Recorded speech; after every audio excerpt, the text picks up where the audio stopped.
runtuhnya Banu Fatimiyah tahun 574 Hijriah. Di saat yang sama lahir Muhammad bin Ali Ba'ali yang lebih terkenal dengan istilah Faqih Muqaddam, yang kemudian dalam kitab Syamsul Zahirah, kitab Syamsul Zahirah ini baru ditulis oleh Abdurrahman Al-Masyhur yang wafatnya tahun 1320 Hijriah, baru 1 abad kemarin, winginan nih Pak, masih kemarin.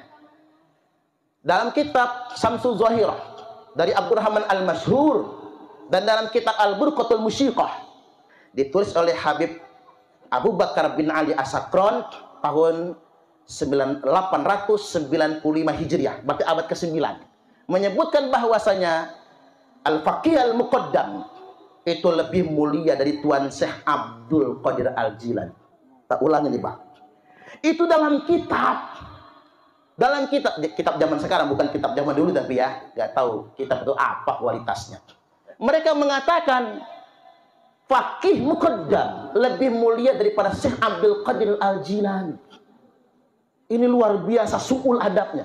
Mohon maaf, disampaikan dalam berbagai macam majlis hadrah, dalam majlis simtudurah dan lain sebagainya, diulang-ulang berkali-kali, rekamannya menyebar di media sosial, mengatakan Faqih Muqaddam lebih mulia daripada Syekh Abdul Qadir Al-Jilani. Ini masalah ini Bapak Ibu. Mengapa saya katakan masalah? Membanding-bandingkan ulama aja udah nggak sopan itu, su'ul adab itu. Udah nggak sopan. Etikanya nggak ada. Yang kedua fatalnya apa? Emang siapa? Man huwa? Siapa Muhammad bin Ali Ba'ali atau Faqih Muqaddam ini? Yang dikasih gelar Imamul A'zam Faqihil Muqaddam. Apa sih artinya Imamul Azam? Imam besar umat Islam, alias imam jumbo. Mengapa sifat mereka tuh gampang betul mengklaim imam besar, imam besar, imam besar. Nah masyarakat awam ini terpengaruh. Saya akan membela imam besar, nyawa pun akan saya korbankan. Kebiasaan memang. Yang derajatnya Faqih Muqaddam ini dalam ilmu fikih di atas Imam Hanafi, Imam Malik, Imam Syafi'i, Imam Hambali. Mapas lah mencawa Lampung. Mapas Pak. Secara fikih lebih hebat daripada imam 4 mazhab. Bahkan saya nonton tadi ada video Tuan Hasan berkata begini, Habib Abdullah bil Faqih itu mengatakan kepada dia, "Hei Hasan, kamu nggak pantas jadi murid saya. Yang pantas jadi murid saya itu adalah Imam Hanafi, Imam Malik, Imam Syafi'i, Imam Hambali." Pak.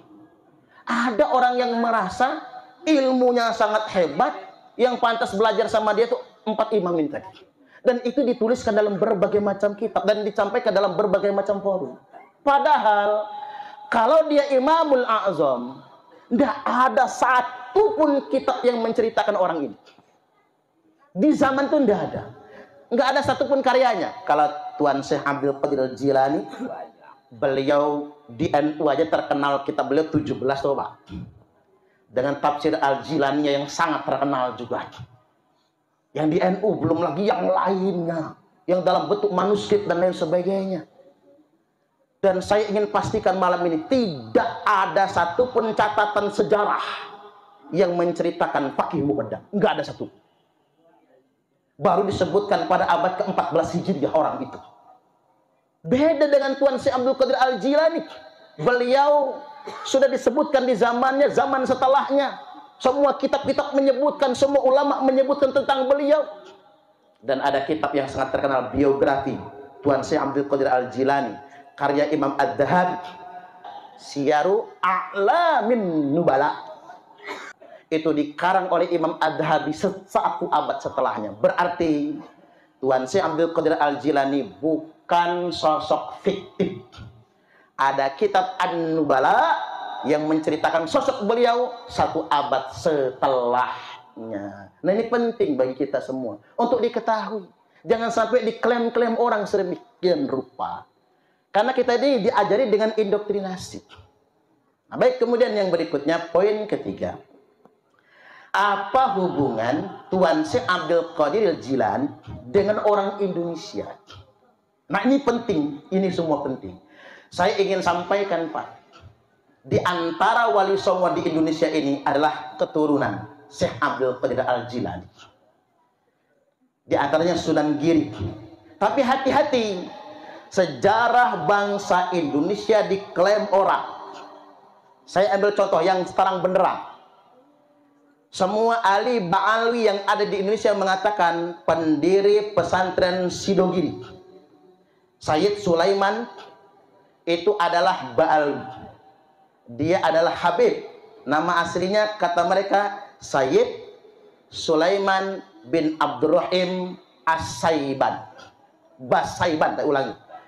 Sayyid Sulaiman bin Abdurrahim Basaiban. Dan itu dipopulerkan oleh Wikipedia, di Google, di mana-mana, disebarkan, diajarkan. Padahal itu Pak, 1.000.000% bohong. Ngotot Ustadz Idrus Ramli sama Gus Wafi mengatakan Masyayikh Sidogiri adalah ba'alwi, adalah habaib. Ngotot. Akhirnya dipanggil oleh pesantren Sidogiri. Ustadz Idrus Ramli, Gus Wafi, sini ke Sidogiri. Akan disidang di sana. Sudah 3 kali dipanggil, nggak datang-datang. Sayyid Sulaiman, pendiri pesantren, salah satu pesantren tertua di Indonesia, bukan dari Ba'alwi. Nama bapak beliau adalah Sayyid Zain Abdul Qadir. Itu nama bapaknya. Asli keturunan Syekh Abdul Qadir Al-Jilani.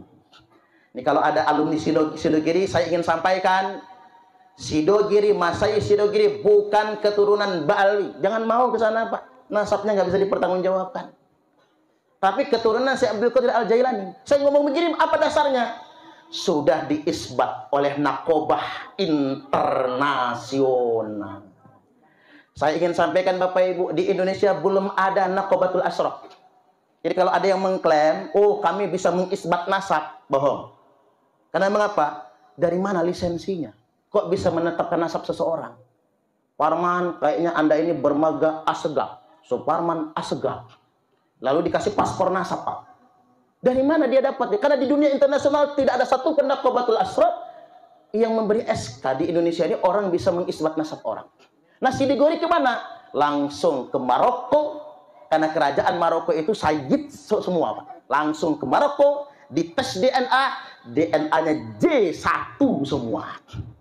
Maka ditetapkan di Maroko, Masyayikh Sidogiri beserta seluruh keturunannya adalah dzurriyyat Nabi. Dari keturunan Syekh Abdul Qadir Al-Jilani berarti Al-Hasani. Dan ingin saya sampaikan Bapak Ibu, keturunan Nabi tidak bermarga. Keturunan Nabi itu cuma 2. Kalau enggak Al-Hasani, Al-Husaini. Cuma 2. Nah ini penting sebagai ilmu. Saya ulangi lagi, dengar bangsa Indonesia. Pesantren Sidogiri diklaim sebagai Ba'alwi. Padahal pesantren Sidogiri sudah isbat ke Maroko. Mereka bukan Ba'alwi, tapi keturunan Tuan Syekh Abdul Qadir Al-Jilani, berarti zuriat Nabi dari kalangan Al-Hasan. Kemudian yang berikutnya, Pondok Pesantren Al-Kahfi Somlangu, Kebumen. Itu adalah keturunan Syekh Abdul Qadir Al-Jilani. Pesantren Al-Kahfi Kebumen itu Bapak Ibu, pesantren tertua se-Asia Tenggara. Itu Kebumen. Karena pendirinya siapa? Syekh Abdul Kahfi, Sayyid Abdul Kahfi Somlang. Dan sudah mendapatkan itsbat nasab sebagai dzurriyyat Nabi. Dan di PWI Laskar Sabilillah Provinsi Lampung ada yang sudah gabung. Namanya Afan. Sekarang dia sedang thariqohan apa? Sama Kiai Tahrir. Saya hadirkan dia di sini. Itu Pak Sayyid Afan dipanggil Sayyid nggak mau. Maunya di Gus aja lah, nggak apa-apa. Sama saya cium tangan loh, Pak. Saya ini kan bukan Sayyid, bukan Sari. Cungur aja proporsional ya, Pak. Nggak mancung. Tapi dia yang cungurnya mancung, jelas-jelas keturunan Somlangu. Syekh Abdul Kahfi, Sayyid Abdul Kahfi, nggak mau ngaku dzurriyyat Nabi. Dan sama kita sopan, Pak. Karena mengapa? Beliau menghormati orang berilmu. Imam Hanafi, Imam Malik, Imam Syafi'i, Imam Hambali, tidak ada satupun yang Sayyid. Beliau yang berempat itu Pak, ahwal semua kayak kita, orang biasa. Mereka bukan zuriat Nabi. Tapi mengapa dihormati? Karena ilmu. Jadi jangan merasa kemudian lebih mulia daripada orang lain. Gara-gara hanya alasan nasab. Tidak boleh itu semua terjadi di antara kita semua. Duduk sama rata, berdiri tanpa raja. Itu kata Kang Juanda itu. Baru saya nyuplik tadi itu. Berduduk sama rata, berdiri tanpa raja. Duduk sama rendah, berdiri sama tinggi. Yang membedakan kita illa bittaqwa. Yang membedakan kita semua adalah ketakwaan. Berikutnya lagi, Sunan Gunung Jati, Syekh Syarif Hidayatullah diklaim sebagai Ba'ali. Abah dari Sunan Gunung Jati ya, Abah? Nah, Abah ini jelas. Abah beliau wajar ketika beliau memimpin thariqah, karena beliau adalah dzurriyyah Sunan Gunung Jati. Tinggal tes DNA aja, Bah. Mahal tuh, 8 juta. Sayang duitnya, Bah. Mending buat nyembelih kambing gitu ya.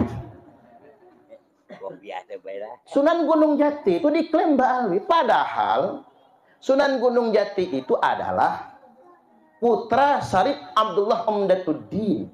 Hasil pernikahan beliau dengan Nyimas Rara Santang. Nyimas Rara Santang adalah putri Prabu Siliwangi, yang kemudian masuk Islam bersama kakaknya Pangeran Cakrabuana. Lalu kemudian diperintahkan gurunya berangkat haji ke Mekah, lalu mukim beberapa saat. Di Mekah dinikah oleh Syarif Abdullah Umdatuddin.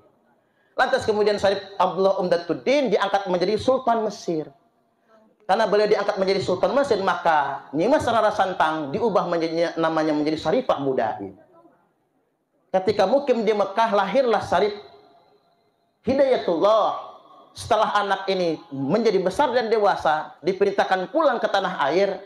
Lantas kemudian oleh pamannya diberikan Cirebon untuk mendirikan Kesultanan Cirebon, dan beliau adalah sultan pertama. Dan putra beliau yang paling tua, laki-laki ya, putra laki-laki ya, kalau putra laki-laki, putri mah perempuan ya. Putra beliau tertua adalah Sultan Maulana Hasanuddin.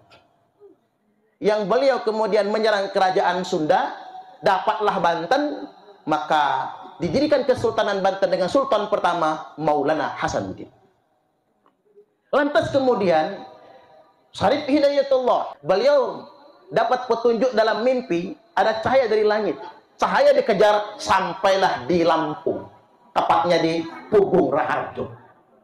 Lalu menikahi putri kerajaan Pugung. Beliau ingin menikahi putri tertua, tapi gak dikasih. Maka diperintah menikahi putri kedua, Putri Sinan Kaca.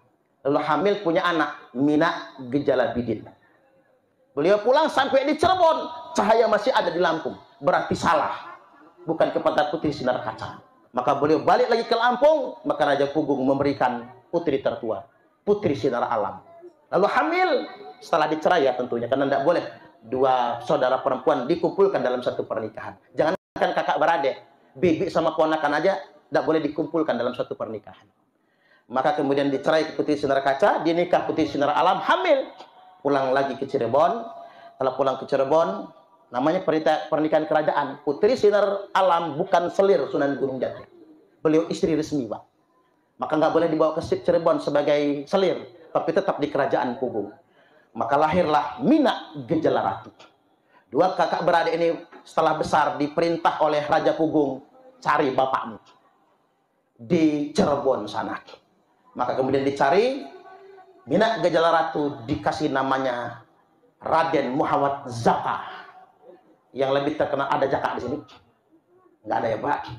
Raden Muhammad Zaka, maka lebih terkenal di Lampung Raden Muhammad Aji Saka, yang kita kenal dengan sebutan Ratu Darah Putih. Raden Muhammad Aji Saka itu nguap beneran apa itu? Raden Muhammad Aji Saka mendirikan Keratuan Darah Putih. Mina Gejalabidin mendirikan Keratuan Melinting. Maka kemudian sampai sekarang ada cicitnya Raden Muhammad Aji Saka, namanya Raden Inten Kesumaratu I. Raden Inten Kesumaratu I punya anak namanya Raden Imba Kesumaratu II, yang perang melawan POC, lalu gugur, ditawan di Batavia, dibuang ke timur Belanda, lalu kemudian gugur, mati di sana. Cuman istrinya yang selamat karena sedang hamil. Siapa yang dikandung istrinya? Raden Inten Kesumaratu II, yang wafat dalam usia 22 tahun tanggal 5 Oktober, perang melawan VOC. Makanya silsilah keluarga putus di Raden Inten II, tapi dilanjutkan oleh pihak paman kandungnya, Dalom Kesumarati. Ini penting bagi kita semua. Jangan mau sejarah kita dibelokkan. Makanya disampaikan oleh para ulama, kalau ada manuskrip yang mengatakan Sunan Gunung Jati itu nasabnya ke Ba'alwi, maka itu